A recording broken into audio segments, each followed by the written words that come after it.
Bien, muchas gracias. Entramos al espacio de análisis. Un día es muy especial hoy, un día muy especial. 41 años de la instauración y la reconquista de la democracia.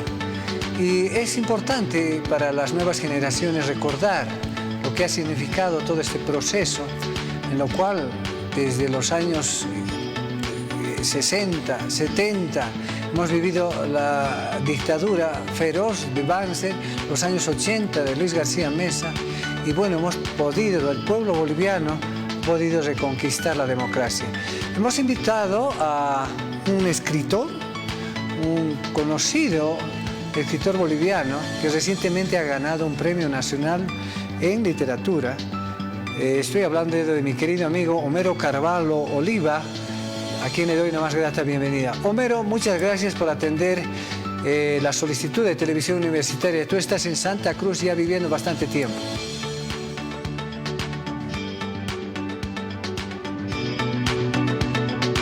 Así es, mi querido Sandro. Ya estoy viviendo hace cerca de 30 años en Santa Cruz de la Sierra. Soy veniano y me crié, o más bien la ciudad de La Paz me crió. Pues un gusto estar en tu programa. Homero, ¿qué te dice 41 años de democracia? Tú has luchado por la democracia, eres parte de las luchas que el pueblo boliviano ha protagonizado y tú también eres una figura que ha destacado, si vale el término, pero la lucha ha sido permanente, continua, desde que eras universitario, luchando, resistiendo a las dictaduras. Así es. Creo que hay un punto de inflexión que es importante que lo mencionemos, porque al César lo que es del César, y además los pueblos que honran a sus héroes se honran a sí mismos. Y debemos empezar mencionando que la democracia, la recuperación de la democracia, no hubiera sido posible sin la huelga de hambre de cuatro mujeres mineras, iniciada el 28 de diciembre del año 1977. Y hay que nombrarlas.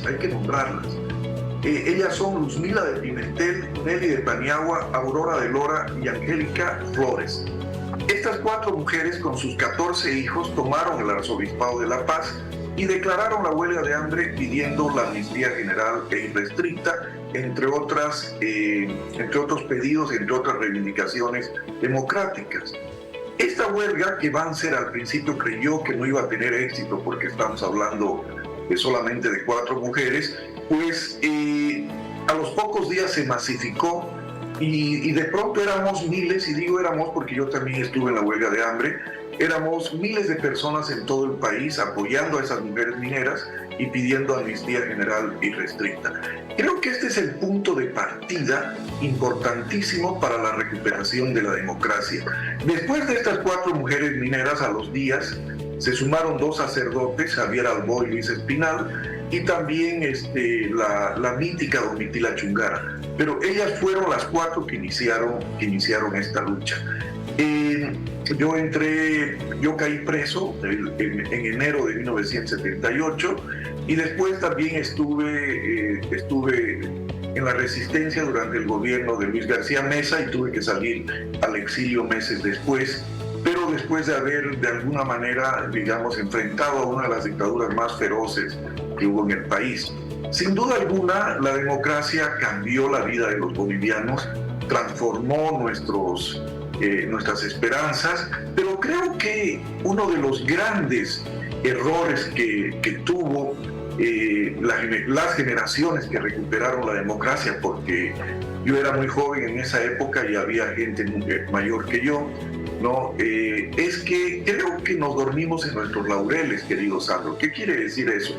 Que no la profundizamos en el sentido de no incluir, por ejemplo, a los pueblos indígenas, de no enfrentar una lucha que tenía que hacerse contra la corrupción, algo que era, digamos, era crónico en las dictaduras, ¿no?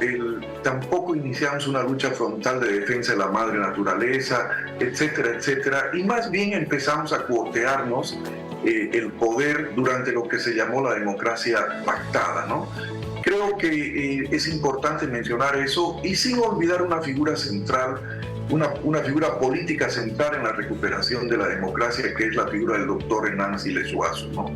Creo que es siempre el olvidado de esta fecha y creo que hay que mencionarlo porque él logró aglutinar en un gran frente, en la famosa UDP, a varios partidos políticos que ganaron las elecciones y que pues él cuando tenía que retornar a la democracia, él cuando le iban a devolver el poder, él pidió que haya nuevas elecciones para tener un parlamento a su favor. En ese momento no lo tenía y sin embargo una fuerza como la del MIR, del Movimiento de Izquierda Revolucionaria, con Jaime Paz, que era el vicepresidente de Hernán Siles Zuazo, se opuso. Y eso hizo que Hernán Siles gobernara bajo condiciones adversas, con un Congreso en contra y además con una central obrera al mando de Juan Lechín Oquendo también en contra, ¿no? Creo que es importante que los bolivianos recordemos esas figuras para que además sepamos que la recuperación de la democracia ha costado vidas, ha costado sacrificios y ha costado a varias generaciones, ¿no es cierto?, cárcel, exilio, muerte, desapariciones, y que por eso mismo tenemos que cuidar y preservar la democracia. Eso sería para empezar, mi querido Santos. Homero, tú haces una buena reflexión en función a cómo ha ido evolucionando o distorsionándose los procesos democráticos, pero entre la huelga que tú has mencionado de las mujeres, ha habido un nuevo interín de procesos democráticos, elecciones, y ahí llega el golpe sangriento de Luis García Mesa y Luis Arce Gómez, que nuevamente fracturan la democracia, y esta situación pues permite nuevamente de que el pueblo nuevamente deba luchar por reconquistar la democracia. Así es, mira, para hacer un resumen, el 28 de diciembre de 1977 se inicia, digamos, el proceso de recuperación de la democracia, pero obviamente no iba a ser tan fácil, duró 5 años. Desde el 78, vamos a decirlo, desde enero del 78 que se masifica la huelga, hasta el 10 de octubre de 1982. Estamos hablando de 5 años en los que han habido algunos gobiernos constitucionales y muchos gobiernos de facto. A ver, Banzer llama a elecciones, obligado por la huelga y por la amnistía y por lo que regresan los líderes políticos, sociales y sindicales. Y en esas elecciones fraudulentas gana Juan Pereda Asbun, que era su candidato. Juan Pereda, al verse, digamos, descubierto en la evidencia flagrante de que había cometido fraude, le da golpe a Banzer, golpea a Banzer, ¿no es cierto? Luego a Pereda lo golpea y se instala nuevamente un gobierno que estuvo al mando de Walter Guevara Arce como presidente del Senado, A este le da un golpe Alberto Natush Bush. Le da un 1 de noviembre de 1979 un gobierno que dura 16 días y que realiza una de las peores masacres de la historia de Bolivia, que es la masacre de Todos Santos. Alberto dura 16 días y la democracia se recupera con la primera mujer presidenta de Bolivia, que viene a ser Lydia Gayler. Lydia Gayler, como presidenta de la Cámara de Diputados, le correspondía por la sucesión presidencial, pues ser elegida presidenta, y así fue. Ella fue la primera mujer de Bolivia y luego a ella le da un golpe de Estado nada menos que Luis García Mesa, que entre otras cosas anecdóticas era su primo, ¿no? Porque era Luis García Mesa Tejada y Lydia era Lydia Gayler Tejada. Bien, este es uno de los peores gobiernos, junto con el de Banzer, sin duda alguna, por los desaparecidos, por las muertes. Acordémonos de la famosa frase de su ministro de gobierno, Luis Arce, ¿no? Luis Arce Gómez, que dice en un comunicado en la televisión, ¿no? A todos los izquierdistas no tienen que andar con su testamento bajo el brazo. Es decir, esa era una sentencia de muerte. es una sentencia de muerte. Al gobierno de Luis García Mesa, que dura menos de un año, lo golpean otros militares, primero una junta, hasta llegar, digamos, a Vildoso. Vildoso, el año 1982, otro militar, un general, es el que decide devolver, ¿no?, el gobierno al elegido democráticamente, que fue el doctor Hernán Siles, ¿no? Entonces, han sido 5 años en el proceso de reconquista, de recuperación de la democracia, que podíamos llamar como los años feroces, años en los que han muerto mucha gente en cada uno de los golpes, ya sea asesinado vilmente, como el caso de Marcelo Quiroga, Carlos Flores, Vega en la Central Obrera Boliviana durante el golpe de Luis García Mesa, u otros que también fueron asesinados y desaparecidos en los golpes que se dieron durante este breve periodo de 5 años. A partir de ahí creo que la democracia boliviana halla su rumbo, pero sin embargo no logra darle respuestas al pueblo boliviano, y es lo que sucede con el gobierno de la UDP y con los sucesivos gobiernos, ya sea en el plano económico, en el plano social o en el mismo plano político, ¿no es cierto? Se van haciendo algunas reformas parches a la constitución política del Estado, como por ejemplo que cuando Jaime Paz asume la presidencia, lo hace siendo el tercero, es decir, con 16%, porque en ese momento, recordemos, Sandro, que si bien el pueblo votaba, el pueblo no elegía. ¿Dónde se elegía? Se elegía en el Congreso.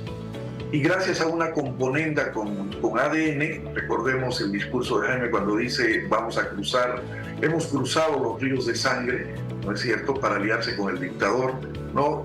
Pues se da algo inédito, ¿no? Algo realmente hasta absurdo, ¿no? Que el tercero, que había sacado 16%, es elegido presidente. Luego la Constitución se reforma para que solamente se vote entre los dos primeros, ¿no? Y se reforma también el hecho de que el mandato ya no sea de 4, sino de 5 años, y se incorporan los pueblos indígenas a la Constitución, etcétera. Es decir, empieza una lucha muy larga de los pueblos indígenas, especialmente del Oriente, Sandro.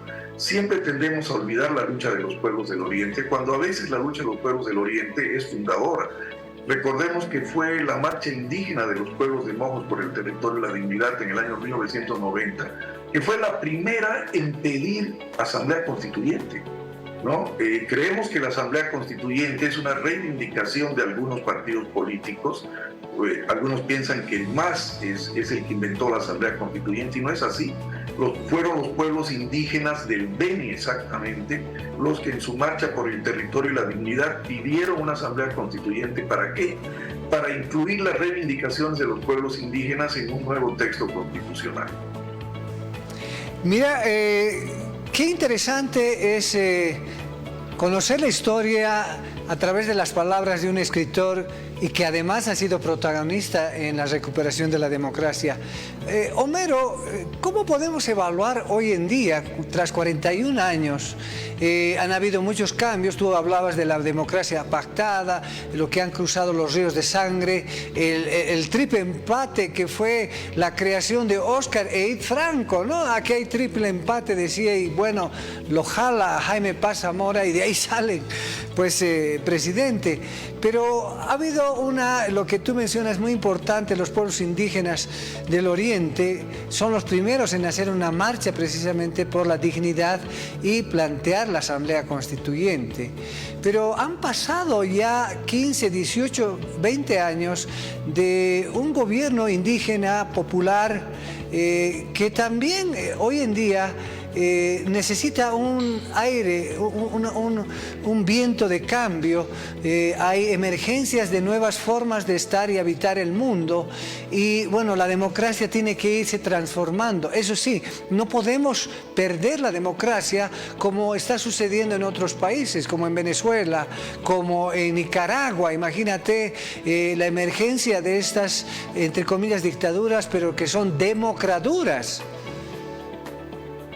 Así es muy importante lo que estás diciendo, porque justamente el agotamiento de la democracia pactada, es decir, ¿qué significaba la democracia pactada? el hecho de que un periodo estaba DM, otro periodo el MIR, otro periodo el MNR, ¿no es cierto?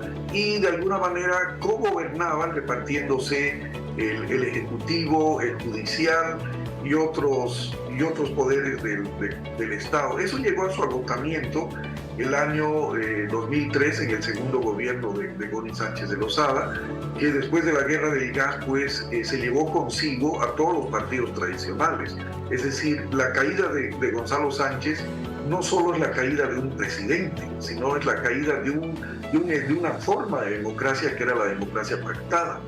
Y se lleva consigo pues a los partidos tradicionales, ¿no es cierto? Al MIR, ADN y al propio MNR, que si bien subsiste todavía hoy, pero ya bastante debilitado. Entonces ahí el pueblo opta por un nuevo candidato que de alguna manera, de alguna forma, tenía que llegar en algún momento a la presidencia, y es un candidato indígena. Estamos hablando de Evo Morales Ayma, ¿no es cierto?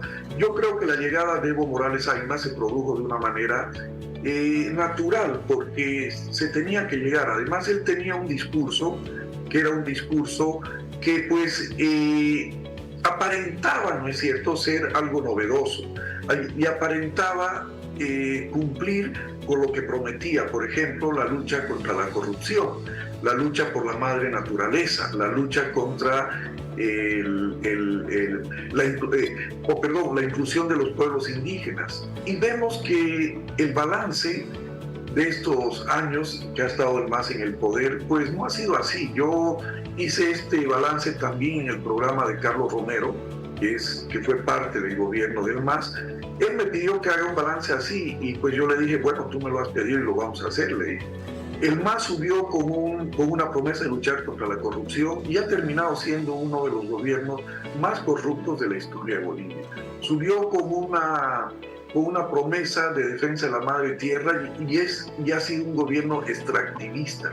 Basta ver el tema del gas, del petróleo, de la explotación del oro, de la explotación de la madera, que no hay ninguna ley que proteja a la madre naturaleza, pese a que hay leyes, pues no las hacen cumplir, ¿no es cierto? El tema de la inclusión de los pueblos indígenas. En Bolivia no hay dos pueblos indígenas, es decir, no hay solamente los aymaras y los quechuas. Hay 34 pueblos indígenas más, la mayoría en el oriente boliviano. Los pacahuaras son 4 y pronto van a desaparecer, y el Estado hasta ahora no se ha ocupado de ellos, ¿no es cierto? Entonces, eso también es un discurso hueco y vacío. El tema de la famosa revolución democrática, pues yo como poeta no me animaría a usar la palabra revolución en estos tiempos, porque esa es una palabra que ya dejó de tener un significado, ¿cierto? La revolución puede significar muchísimas cosas, menos un cambio social, político y económico. Y lo estamos viendo ahora, ¿no es cierto?, en la lucha feroz entre el presidente, que es del MAS, y el jefe del MAS, que es Evo Morales Ayma, ¿no es cierto? ¿Y por qué se están peleando? Por el poder, por la candidatura. Es decir, aquí parece que lo que menos interesa es el país, y lo que más interesa es mantener el poder. Es decir, el poder absoluto corrompe absolutamente, ¿no es cierto? Y eso lo estamos viendo ahora. Y tal vez por eso era, mi querido Sandro, que Evo Morales no quería dejar el poder, ¿no es cierto?, el año 2019, porque él, me imagino que sospechaba que su delfín, es decir, el candidato que él elija, lo iba a traicionar, porque él sabía que el poder es mucha dosis. Él sabía que una vez que estás en el poder ya no quieres abandonarlo. Y eso fue lo que sucedió con Arce, ¿no es cierto? Subió al poder y pues ya no quiere abandonarlo. Bien, Homero, definitivamente es apasionante revisar la historia. Qué lástima que tengamos muy poco tiempo, pero estoy seguro que vamos a tener una nueva oportunidad de acercarnos precisamente no solo al tema de la democracia, sino también a tu trayectoria literaria. Homero, de verdad, muchísimas gracias. Gracias a ti. Para cerrar, quisiera aprovechar la pantalla, ¿no es cierto?, para invitar a los amigos que están en la ciudad de Cochabamba. Este viernes se presenta la novela que tú mencionaste, El Nombre Elegido. Es una novela que ganó el premio Jesús Lara, y la vamos a presentar en la Feria del Libro de Cochabamba el viernes 13 a las 6 de la tarde. Los espero. Muchísimas gracias. Bien, Homero, felicidades, que sea una linda presentación en Cochabamba. Te mando un abrazo y bueno, estaremos en contacto. Gracias. Bien, ahí hemos estado con el escritor Homero Carvalho Oliva, que fíjense cómo desde la visión de un escritor que ha participado, que ha vivido, ha podido narrar y sintetizar estos 41 años de democracia.